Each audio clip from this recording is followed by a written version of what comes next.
Hello students, आप सभी का स्वागत है आपके अपने YouTube channel royal Bihar board में। आज के इस वीडियो में विज्ञान का मॉडल सेट 4 को सॉल्व करेंगे, जो आपके बोर्ड परीक्षा की दृष्टि से काफ़ी ही महत्वपूर्ण है।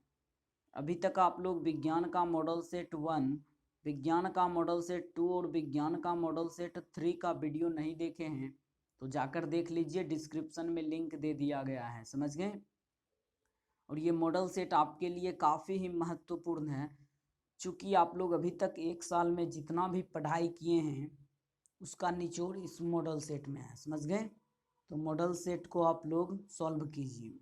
मॉडल सेट सॉल्व कीजिएगा तो आपको पता चल जाएगा कि एग्ज़ाम में किस प्रकार के क्वेश्चंस पूछे जाते हैं। समझ गए? और जो स्टूडेंट्स की अभी तक तैयारी नहीं हुई है, प्लीज़ वो सभी लोग मॉडल सेट को सॉल्व करें। और मॉडल सेट को सॉल्व करने से उनको ये पता चल जाएगा कि एग्ज़ाम में किस प्रकार के क्वेश्चंस आते हैं। समझ गए? और वो लोग आसानी से लगभग 60% मार्क्स मॉडल सेट से हासिल कर सकते हैं। और जो बच्चे पढ़ाई कर लिए हैं पूरा, वो मॉडल सेट को सॉल्व करें ताकि उसे अनुभव हो जाएगा कि एग्ज़ाम में किस प्रकार के क्वेश्चंस पूछे जाते हैं। समझ गए? और अभी तक आप लोग चैनल को सब्सक्राइब नहीं किए हैं तो सब्सक्राइब कर लीजिए। साथ में एक बेल आइकन आता है तो बेल आइकन को ऑल पे दबा लीजिएगा, ताकि जब भी क्लास स्टार्ट हो तो आपके पास नोटिफिकेशन पहुंचता रहे। समझ गए? और इसका यदि आप लोगों को पीडीएफ चाहिए तो आप लोग रॉयल बिहार बोर्ड का टेलीग्राम ज्वाइन कर लीजिए। समझ गए? टेलीग्राम में आपको बिल्कुल फ्री में पीडीएफ मिल जाएगा। आइए शुरू करते हैं, यहाँ पे मॉडल सेट को सॉल्व करते हैं। आइए देख लीजिए, यहाँ पे पहला नंबर प्रश्न क्या कह रहा है। पहला नंबर प्रश्न देख लीजिए क्या कह रहा है कि प्रकाश क्या है। प्रकाश क्या है यहाँ पे आपको बताना है। तो प्रकाश क्या है? प्रकाश आंखों को प्रभावित करने वाली ऊर्जा है। यह सारे क्वेश्चंस मैं प्रकाश के प्रवर्तन और अपवर्तन वाले वीडियो में बताया हुआ हूँ। जो बच्चे देखे होंगे उनको समझ में आ रहा होगा कि हाँ सर, जो आप पढ़ाए हैं उसी से क्वेश्चंस बिल्कुल आ रहा है।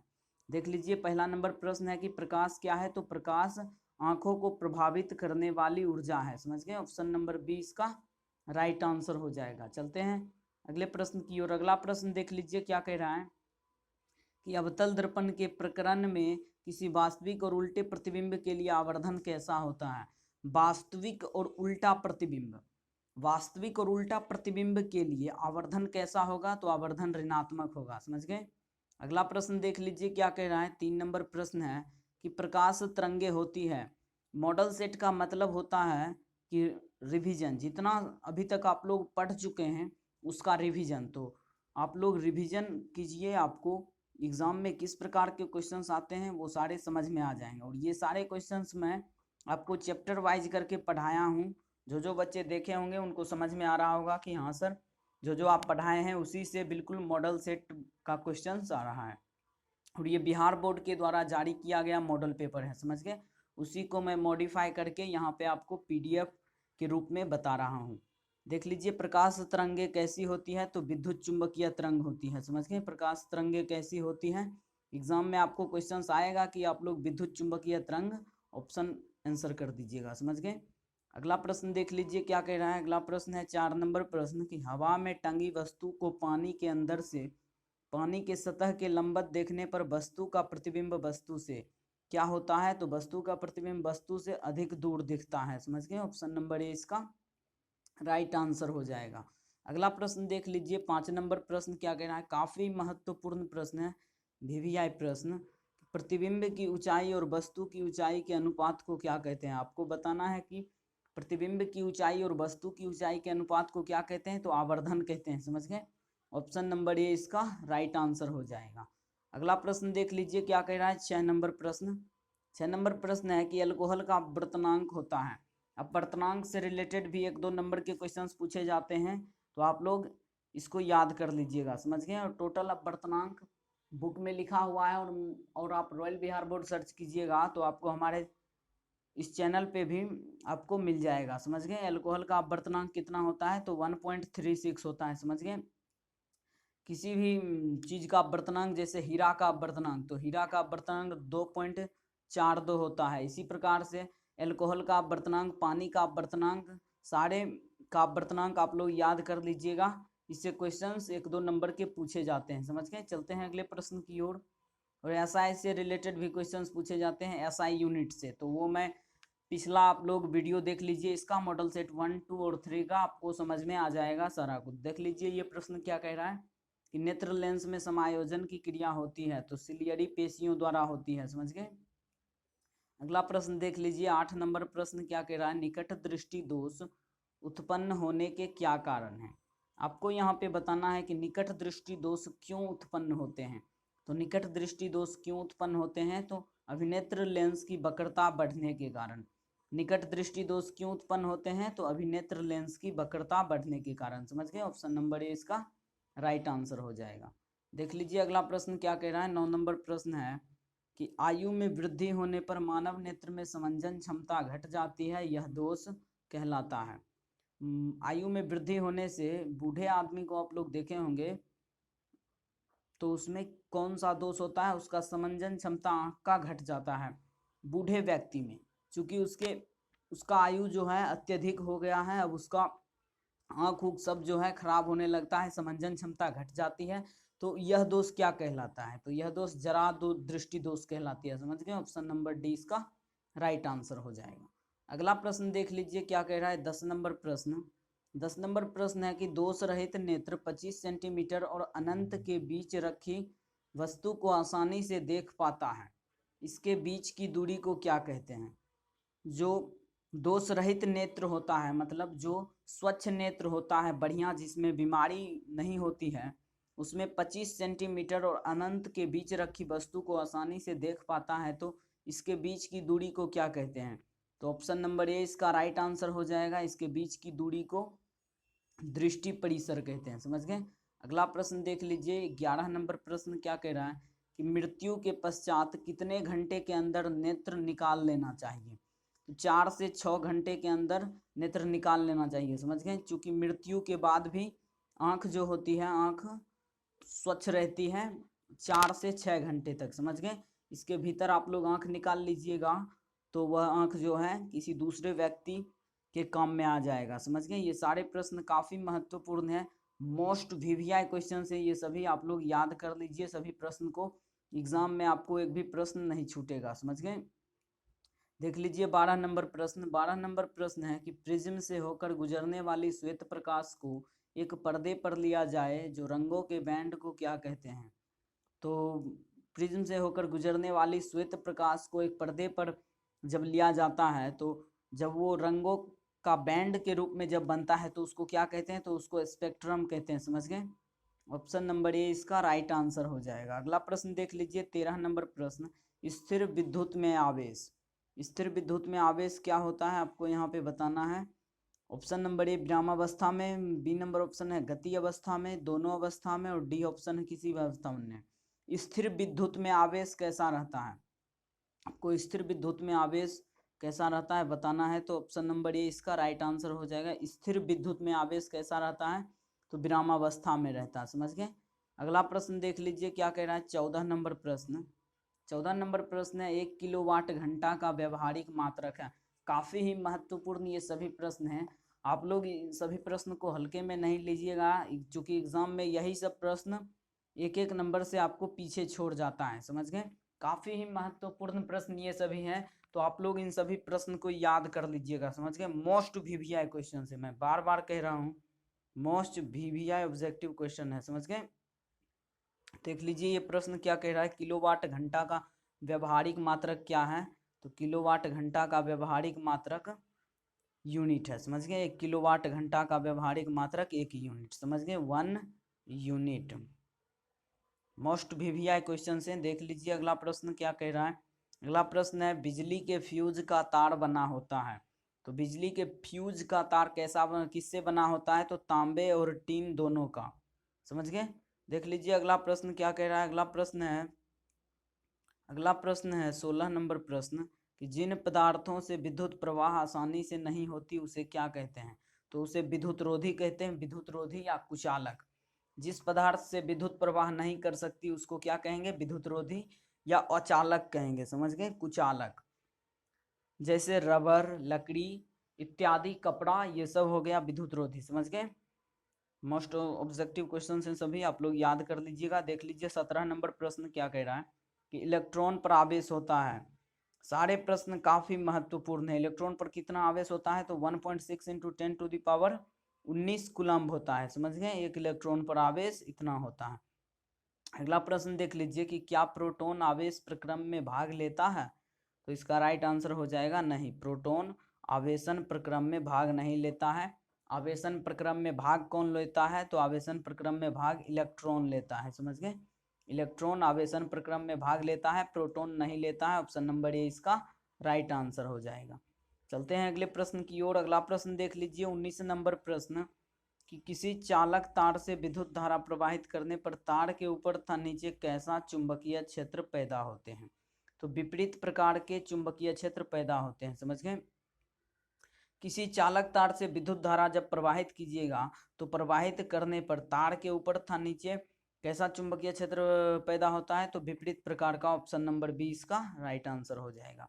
अगला प्रश्न देख लीजिए 20 नंबर, और स्टेट के प्रयोग में चालक तार के नीचे चुंबकीय सुई रख दिया जाए और तार में विद्युत धारा दक्षिण से उत्तर की ओर प्रवाहित की जाए तो सुई उत्तरी ध्रुव से ध्रुव किधर विक्षेपित होगा, तो पश्चिम की ओर विक्षेपित होगा। समझ गए, सारे प्रश्न इंपोर्टेंट हैं। आप लोग अपने दोस्तों में वीडियो को फटाफट से शेयर कर लीजिएगा। समझ गए, मोस्ट क्वेश्चन हैं, इससे आपको एग्जाम में लाभ मिलेगा। समझ गए, काफी लाभ मिलने वाला है।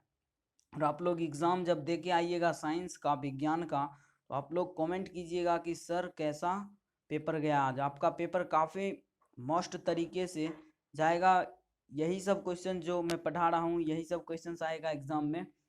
कई सालों से जो है प्रीवियस ईयर का क्वेश्चन मैं सॉल्व भी कराया हूँ, तो उसमें भी आप लोग वीडियो जाकर देखिएगा तो सारे क्वेश्चंस इसी पर आधारित है। समझ गए, एक दो क्वेश्चंस बाहर से आते हैं बस, टोटल क्वेश्चंस आपको इसी से मिलेंगे। समझ गए, 22 नंबर प्रश्न देख लीजिए, प्रत्यावर्ती धारा की आवृत्ति कितनी होती है, तो प्रत्यावर्ती धारा की आवृत्ति 50 हर्ट्ज होती है। समझ गए, एसी करंट, प्रत्यावर्ती धारा मतलब एसी करंट, एसी करंट की आवृत्ति कितनी होती है 50 हर्ट्ज।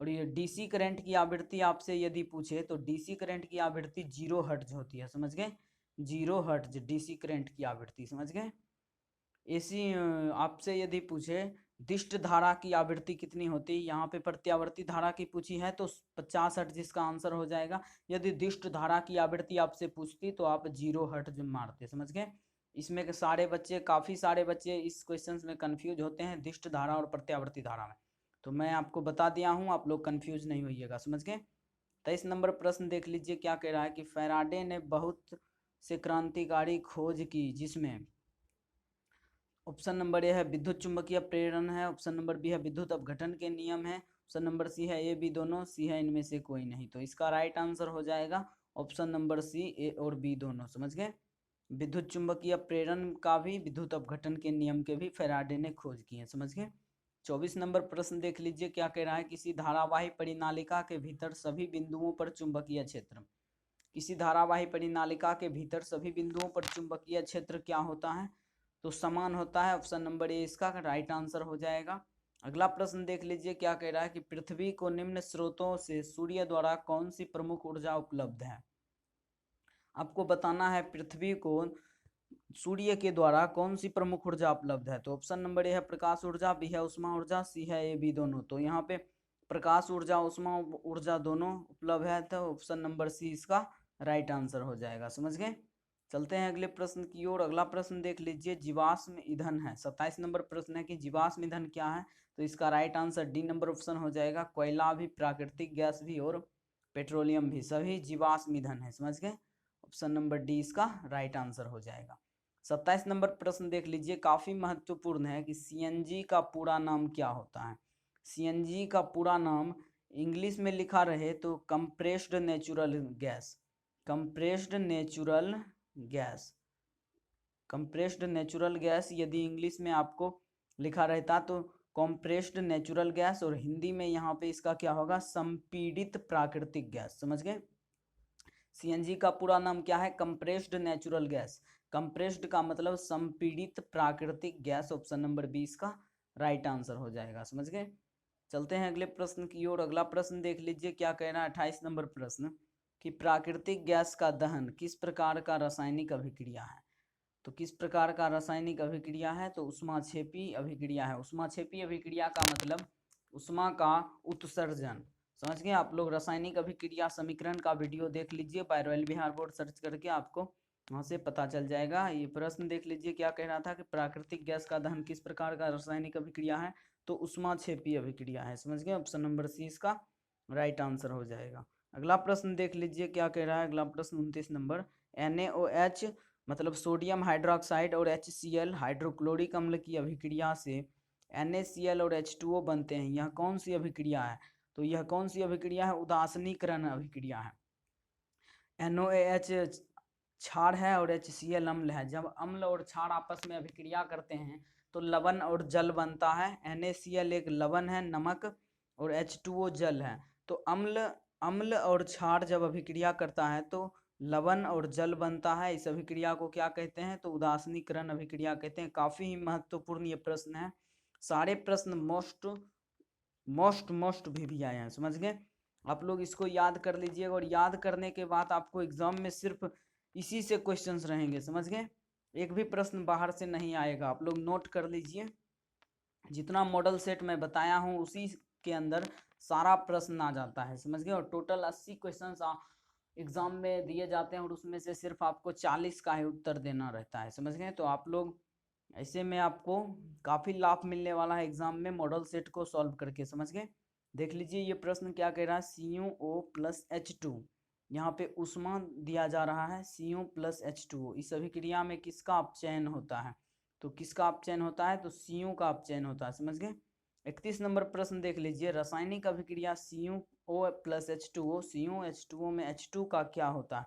तो H2O का ऑक्सीकरण होता है। समझ गए? बी नंबर ऑप्शन ऑक्सीकरण का मतलब है, यहाँ पे देख लीजिए अपचयन, Cu का अपचयन हो रहा है, और यहाँ पे दोनों लगभग एक ही प्रकार के क्वेश्चन हैं रासायनिक अभिक्रिया समीकरण से रिलेटेड, चैप्टर 1 का। तो आप लोग रासायनिक अभिक्रिया समीकरण by royal Bihar board search कीजिए, आपको वहां से सारा डाउट क्लियर हो जाएगा। क्योंकि मैं इसमें रिवीजन अभी करा रहा हूँ, मॉडल सेट का मतलब रिवीजन। तो आप लोग इसमें रिवीजन कीजिए, और आपको अलग से यदि पूरा कॉन्सेप्ट क्लियर करना है तो आप लोगों को जिस भी चैप्टर का कॉन्सेप्ट यदि नहीं पता है, आप लोगों को क्लियर करना है, तो आप लोग को जिस भी सब्जेक्ट में नहीं मालूम है वो सब्जेक्ट का नाम बोलिए, और by royal Bihar board search कीजिए, आपको वहाँ पे वीडियो आ जाएगा। जैसे आपको रासायनिक अभिक्रिया समीकरण में प्रॉब्लम है, तो आप लोग रासायनिक अभिक्रिया समीकरण class 10th by royal Bihar board search कीजिए, आपको वहाँ पे वीडियो मिल जाएगा, आप लोग देख लीजिएगा। समझ गए? बिल्कुल फ्री में। देख लीजिए प्रश्न क्या कह रहा है कि निम्न में कौन रेडॉक्स अभिक्रिया है? रेडॉक्स का मतलब क्या होता है? रिडक्शन, ऑक्सीडेशन दोनों। रिडक्शन का मतलब क्या होता है? रिडक्शन का मतलब अपचयन, और ऑक्सीडेशन का मतलब उपचयन। ये सभी चीज मैं रासायनिक अभिक्रिया समीकरण में समझाया हूँ, तो आप लोग वहाँ पे जाके देख लीजिए। क्योंकि ये पूरा एक चैप्टर ही है, तो मैं इसमें नहीं बता सकता, क्योंकि काफ़ी टाइम हो जाएगा। उसके बाद टोटल 80 क्वेश्चन हैं ऑब्जेक्टिव, उसके बाद सब्जेक्टिव भी हम आपको सॉल्व करवाना है, तो इस स्थिति में काफ़ी लेट हो जाएगा। तो देखिए यहाँ पे मैं आपको इसका आंसर बता देता हूँ कि निम्न में कौन रेडॉक्स अभिक्रिया है। तो ऑप्शन नंबर ए इसका राइट आंसर हो जाएगा। समझ गए? अगला प्रश्न देख लीजिए। अम्ल और भस्म आपस में अभिक्रिया कर क्या बनाते हैं? तो लवण बनाते हैं। समझ गए? ऑप्शन नंबर बी इसका राइट आंसर हो जाएगा। जो भी प्रश्न आपको याद ना हो उसको आप लोग प्लीज याद कर लीजिएगा, क्योंकि काफी महत्वपूर्ण ये प्रश्न है। 34 नंबर प्रश्न क्या है? निम्नलिखित में कौन अम्लीय लवण है? तो अम्लीय लवण NaHSO4 है। 35 नंबर प्रश्न देख लीजिए। जल में घुलनशील भस्म क्या कहलाते हैं? तो जल में घुलनशील भस्म क्षार कहलाते हैं। समझ गए? ऑप्शन नंबर ए इसका राइट आंसर हो जाएगा। अगला प्रश्न देख लीजिए क्या कह रहा है। अगला प्रश्न है कि 36 नंबर प्रश्न है, कम संख्या में हाइड्रोजन आयन उत्पन्न करने वाले अम्ल को क्या कहते हैं? कम संख्या में हाइड्रोजन आयन उत्पन्न करने वाले आयन को क्या कहते हैं? दुर्बल अम्ल कहते हैं। दुर्बल अम्ल का मतलब होता है जो जल में आयनित ना हो, मतलब कम संख्या में हाइड्रोजन आयन उत्पन्न करे। और प्रबल अम्ल का मतलब क्या होता है? प्रबल अम्ल का मतलब पूरा प्रबल, मतलब जल में अधिक अधिक अधिक से अधिक हाइड्रोजन आयन उत्पन्न करता है, और कम संख्या में हाइड्रोजन आयन उत्पन्न करता है दुर्बल अम्ल। इसलिए ऑप्शन नंबर बी इसका राइट आंसर हो जाएगा। सॉरी, अगला प्रश्न देख लीजिए क्या कह रहा है। अगला प्रश्न है 37 नंबर प्रश्न कि सिरका में कौन सा अम्ल पाया जाता है? किस किस चीज में कौन सा अम्ल पाया जाता है किस फल में कौन सा अम्ल पाया जाता है, नींबू में कौन सा अम्ल पाया जाता है, खून का पीएच मान, इससे रिलेटेड सभी क्वेश्चंस में किस चीज में कौन सा अम्ल पाया जाता है, पीएच मान से रिलेटेड, फॉर्मूला से रिलेटेड सारा वीडियो बन चुका है, आप लोग वहां से जाकर देख लीजिए। इसका राइट आंसर क्या होगा, एसिटिक अम्ल, सिरका में एसिटिक अम्ल पाया जाता है, समझ गए। और जो भी वीडियो आपको, जिस भी विषय में आपको यहाँ पे जो जिस विषय में आपको कन्फ्यूजन है, समझ में नहीं आता है, तो उस विषय का नाम बोलकर आप लोग यूट्यूब पे सर्च कीजिए बाय रॉयल बिहार बोर्ड, आपको वीडियो मिल जाएगा, आप लोग जाकर देख लीजिएगा। 38 नंबर प्रश्न है, निम्न में कौन दुर्बल अम्ल है, तो CH3COOH, इसी को एसिटिक अम्ल कहते हैं। CH3COOH एसिटिक अम्ल का फॉर्मूला है, समझ गए। एसिटिक अम्ल का फॉर्मूला यही है, तो आप लोग याद कर लीजिएगा, समझ गए। CH3COOH, इसी को एसिटिक अम्ल कहते हैं। 39 नंबर प्रश्न देख लीजिए क्या कह रहा है। 39 नंबर प्रश्न है कि निम्न में से किस धातु को केरोसिन में डुबा कर रखते हैं, तो सोडियम को केरोसिन में डुबा कर रखते हैं, समझ गए। अगला प्रश्न देख लीजिए क्या कह रहा है। 40 नंबर प्रश्न कि निम्न में कौन अधातु पानी में डुबाकर रखी जाती है, तो श्वेत फास्फोरस धातु को पानी में डुबाकर रखी जाती है, समझ गए। काफी ही क्रियाशील धातु होता है, ऑप्शन नंबर ए इसका राइट आंसर हो जाएगा। 41 नंबर प्रश्न देख लीजिए क्या कह रहा है कि धातु द्वारा त्यागी गई इलेक्ट्रॉनों की संख्या को उस धातु तत्व को क्या कहा जाता है, तो क्या कहा जाता है, तो संयोजकता कहा जाता है, समझ गए। ऑप्शन नंबर ए इसका राइट आंसर हो जाएगा, संयोजकता। अगला प्रश्न देख लीजिए क्या कह रहा है। 42 नंबर प्रश्न की कौन धातु है जिसका दहन चमकदार श्वेत ज्वाला के साथ उत्पन्न होता है, तो मैग्नीशियम का दहन जो होता है, दहन का मतलब जलना, मैग्नीशियम को आप जब जलाइएगा तो वो किस प्रकार से जलता है, श्वेत ज्वाला के साथ जलता है, समझ गए। तो ऑप्शन नंबर ए इसका राइट आंसर हो जाएगा, सी नंबर ऑप्शन, मैग्नीशियम। अगला प्रश्न देख लीजिए 43 नंबर प्रश्न क्या कह रहा है कि सल्फर के दहन से बने उत्पाद के विलयन की जांच लिटमस पेपर से करने पर पता चलता है कि यह अम्लीय है या क्षारीय है, दोनों का पता चलता है, इसलिए इसका right answer D number option हो जाएगा, क्षारीय है या अम्लीय है, समझ गए। ऑप्शन नंबर डी इसका राइट आंसर हो जाएगा, क्षारीय है या अम्लीय है। चलते हैं अगले प्रश्न की ओर। अगला प्रश्न देख लीजिए क्या कह रहा है। 44 नंबर कि विद्युत संयोजक यौगिक कार्बन डाइसल्फाइड में क्या होता है, घुलनशील नहीं होते हैं। विद्युत संयोजक यौगिक कार्बन डाइसल्फाइड में क्या होते हैं, घुलनशील नहीं होते हैं। ऑप्शन नंबर डी इसका राइट आंसर हो जाएगा। अगला प्रश्न देख लीजिए 45 नंबर, कार्बन के 2 अपरूप के अलावा तीसरा अपरूप के नाम क्या है। कार्बन का अपरूप से भी क्वेश्चंस आते हैं और काफी महत्वपूर्ण है ये कि कार्बन के अपरूप कौन कौन से हैं, तो कार्बन के 3 अपरूप हैं, हीरा, ग्रेफाइट और फुलेरीन, समझ गए। फुलेरीन, ये तीनों जो है कार्बन के अपरूप हैं। तो यहाँ पे कार्बन के 2 अपरूप हीरा और ग्रेफाइट हैं, आपको तीसरा पूछा है, तो तीसरा कौन है, तो फुलेरीन कार्बन, समझ गए। आपको यहाँ पे क्वेश्चन क्या कह रहा है कि 2 अपरूप के अलावा, मतलब कि 2 अपरूप के अलावा कौन एक अपरूप है, तो 2 अपरूप के अलावा एक फुलेरीन कार्बन है, ऑप्शन नंबर सी इसका राइट आंसर हो जाएगा। चलते हैं अगले प्रश्न की ओर। और अगला प्रश्न देखिए 46 नंबर की संतृप्त हाइड्रोकार्बन वायु में जलकर किस प्रकार की ज्वाला उत्पन्न करती है, तो स्वच्छ ज्वाला उत्पन्न करती है संतृप्त हाइड्रोकार्बन वायु में जलकर, समझ गए। 47 नंबर प्रश्न देख लीजिए क्या कह रहा है कि कार्बन और हाइड्रोजन से बने यौगिक को क्या कहते हैं। कार्बन C+ हाइड्रोजन H2 से बने यौगिक को क्या कहते हैं, आपको बताना है। तो इससे बने यौगिक को क्या कहते हैं, हाइड्रोकार्बन कहते हैं। कार्बन और हाइड्रोजन से बने यौगिक को हाइड्रोकार्बन कहते हैं, समझ गए। अगला प्रश्न देख लीजिए क्या कह रहा है कि एथेनॉल सोडियम से अभिक्रिया कर कौन सा गैस बनाता है। आपको बताना है एथेनॉल जो है सोडियम से अभिक्रिया कर कौन सा गैस बनाता है, तो H2 गैस बनाता है, समझ गए। 49 नंबर प्रश्न देख लीजिए क्या कह रहा है। एसिटिलीन और इसका फॉर्मूला यहाँ पे C2H2 है, तो आप लोग फॉर्मूला भी याद कर लीजिएगा, समझ गए। एसिटिलीन का IUPAC नाम क्या है, तो इसका नाम है प्रोपेनॉल। एसिटिलीन का IUPAC नाम, समझ गए। अगला प्रश्न देख लीजिए क्या कह रहा है। 50 नंबर प्रश्न कि डाइमिथाइल ईथर C2H6O का IUPAC नाम क्या है, तो मेथॉक्सीमिक्सेन इसका IUPAC नाम है, आप लोग याद कर लीजिएगा। 51 नंबर प्रश्न देख लीजिए क्या कह रहा है कि मेंडलीफ ने अपनी आवर्त सारणी तैयार करने के लिए कौन सा मापदंड अपनाया। तो मेंडलीफ की आवर्त सारणी किस चीज पर आधारित है, तो परमाणु द्रव्यमान पर आधारित है, ऑप्शन नंबर 20 का राइट आंसर हो जाएगा। अगला प्रश्न देख लीजिए 52 नंबर, तत्वों के आवर्त सारणी के प्रारंभिक विकास में किसका प्रमुख योगदान रहा। सबसे पहले जो तत्वों के आवर्त सारणी के प्रारंभिक विकास में माने कि सबसे पहले किसका योगदान रहा, तो सबसे पहले मेंडलीफ का योगदान रहा। ऑप्शन नंबर सी इसका राइट आंसर हो जाएगा। अगला प्रश्न देख लीजिए, 53 नंबर प्रश्न क्या कह रहा है। 53 नंबर प्रश्न है कि समस्थानिक के गुणधर्म समान होते हैं लेकिन परमाणु द्रव्यमान भिन्न भिन्न होते हैं। समझ गए, समस्थानिक के गुणधर्म क्या होते हैं समान, लेकिन परमाणु द्रव्यमान क्या होते हैं भिन्न भिन्न। ऑप्शन नंबर बी राइट हो जाएगा। समझ गए। देख लीजिए 54 नंबर प्रश्न क्या कह रहा है, वर्ग 18 के तत्वों की संयोजकता क्या होती है।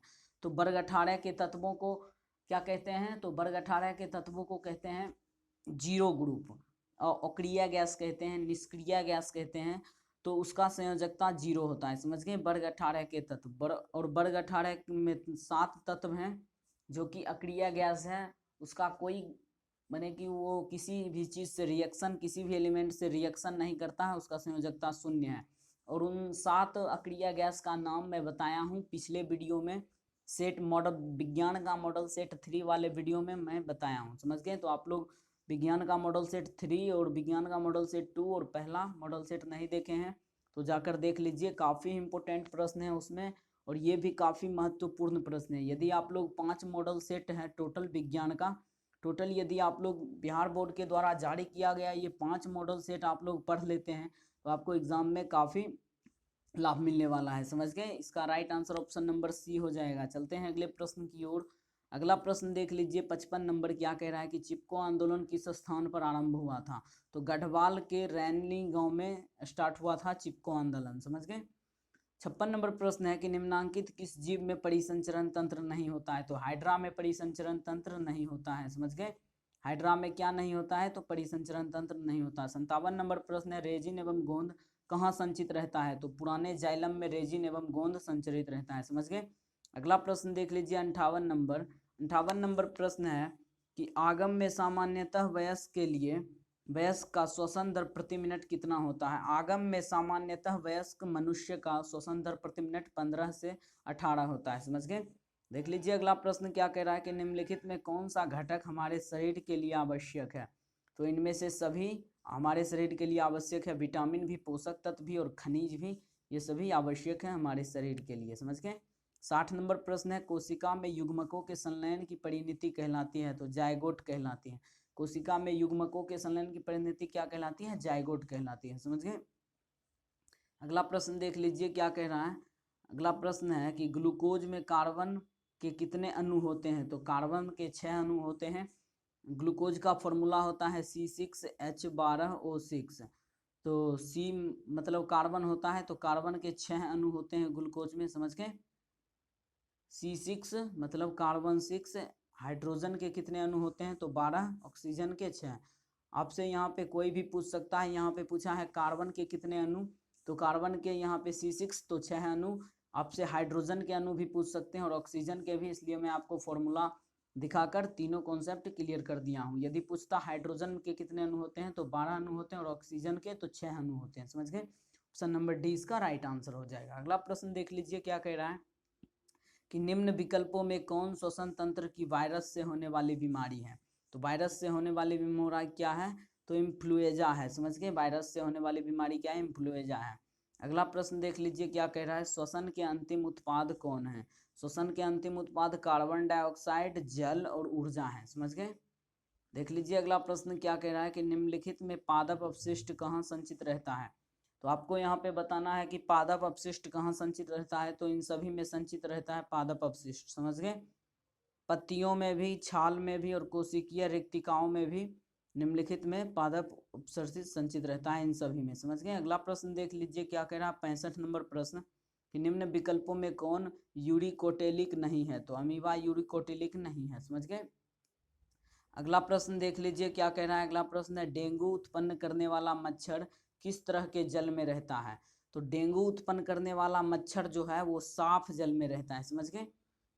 डेंगू बीमारी जो उत्पन्न करने वाला मच्छर रहता है वो साफ जल में रहता है। समझ गए। 67 नंबर प्रश्न है कि पौधों में श्वसन क्रिया के अंतर्गत एडीपी के टूटने से कितनी ऊर्जा मुक्त होती है। तो 30.5 किलोजूल प्रति मोल ऊर्जा उत्पन्न होती है। समझ गए।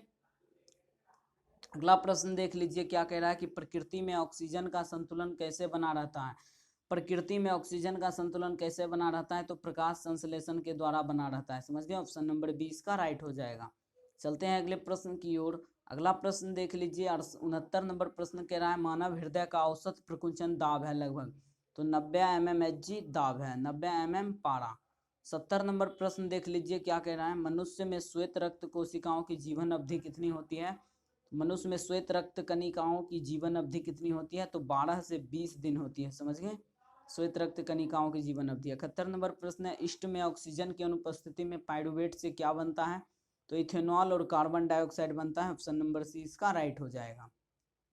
अगला प्रश्न देख लीजिए 72 नंबर की। प्रकाश संश्लेषण में प्रकाश ऊर्जा रूपांतरित होती है, तो रासायनिक ऊर्जा में रूपांतरित होती है। प्रकाश संश्लेषण के दौरान प्रकाश ऊर्जा किस ऊर्जा में रूपांतरित होती है? तो रासायनिक ऊर्जा में। 72 नंबर प्रश्न है, इसका right answer C number option हो जाएगा। समझ गए? अगला प्रश्न देख लीजिए क्या कह रहा है। 73 नंबर प्रश्न की क्रमांक कुंचन गति कहाँ पाई जाती है? तो क्रमांक कुंचन गति आहार नाल में पाई जाती है। ऑप्शन नंबर 20 का राइट हो जाएगा। अगला प्रश्न देख लीजिए क्या कह रहा है कि टैनिन मुख्यतः कहाँ जमा होता है? तो टैनिन मुख्यतः वृक्ष के छाल में जमा होता है। ऑप्शन नंबर ए इसका राइट हो जाएगा। अगला प्रश्न देखिए 75 नंबर प्रश्न की हृदय का पेस मेकर किसे कहते हैं? आपको यहाँ पे बताना है कि हृदय का पेस मेकर किसे कहते हैं? तो SA नोड को कहते हैं। समझ गए? हृदय का पेस मेकर किसे कहते हैं? तो SA नोड को कहते हैं। काफी महत्वपूर्ण प्रश्न है। अगला प्रश्न देख लीजिए क्या कहना है। 76 नंबर। एक सामान्य व्यक्ति में हृदय धड़कन की गति होती है। एक सामान्य व्यक्ति में हृदय धड़कन की गति कितनी होती है? तो 70 से 80 प्रति मिनट। 70 और 80 के बीच में 1 मिनट में होता है। समझ गए? देख लीजिए प्रश्न क्या कह रहा है कि ओजोन परत के अवक्षय के लिए मुख्य रूप से कौन जिम्मेवार है? तो CFC क्लोरोफ्लोरोकार्बन। CFC का पूरा नाम भी आपसे पूछ सकता है, तो क्लोरोफ्लोरोकार्बन, और ये ओजोन परत के अवक्षय के लिए मुख्य रूप से जिम्मेवार है CFC। समझ गए? अगला प्रश्न देख लीजिए क्या कह रहा है। अगला प्रश्न है 79 नंबर की। प्रतिवर्ती चाप कहाँ बनते हैं? तो प्रतिवर्ती चाप मेरू रज्जु में बनते हैं। समझ गए? 80 नंबर प्रश्न है यदि हमारे आहार नाल में आयोडीन की कमी है तो निम्नलिखित में किस रोग से ग्रसित होने की संभावना है? आयोडीन की कमी से कौन सा रोग होता है? तो आयोडीन की कमी से ग्वाइटर रोग होता है। समझ गए? ऑप्शन नंबर ए इसका राइट आंसर हो जाएगा। आयोडीन की कमी से ग्वाइटर रोग होता है। तो आज का टोटल 80 प्रश्न हमारा क्लियर हो गया है मॉडल सेट 4 का। और सेक्शन बी में देख लीजिए। सेक्शन बी में यहाँ पे क्या है? सब्जेक्टिव प्रश्न है, अति लघुत्तरीय और दीर्घोत्तरीय प्रश्न है सेक्शन बी में। और टोटल 80 ऑब्जेक्टिव प्रश्न, वस्तुनिष्ठ प्रश्न जो है वो क्लियर हो गया हमारा। समझ गए? और अभी काफ़ी टाइम हो चुका है, तो आप लोग अगला वीडियो का इंतजार कीजिए। उसमें आपको यहाँ पे अति लघुत्तरीय और दीर्घोत्तरीय प्रश्न एक साथ मिल जाएगा। और यदि आप लोगों को इसका PDF चाहिए तो आप लोग टेलीग्राम ज्वाइन कर लीजिए, बिल्कुल फ्री में आपको वहाँ पे PDF मिल जाएगा। समझ गए? और वीडियो कैसा लगा आप लोग कमेंट में लिख के बताइएगा। आप लोग कमेंट नहीं करते हैं, इससे मुझे पता नहीं चल पाएगा कि आप लोग क्लास करते भी हैं या नहीं। समझ गए? तो आप लोग कमेंट कीजिएगा कि हाँ सर वीडियो कैसा था। और जो जो चीज़ आपको समझ में नहीं आया होगा उसका वीडियो अवेलेबल है, आप लोग देख लीजिए। समझ गए? और इसका दूसरा वीडियो जो बनेगा उसमें हम आपको बताएंगे अति लघुत्तरीय और दीर्घोत्तरीय प्रश्न। तो आज के लिए इतना ही था, मिलते हैं नेक्स्ट वीडियो में, तब तक के लिए धन्यवाद।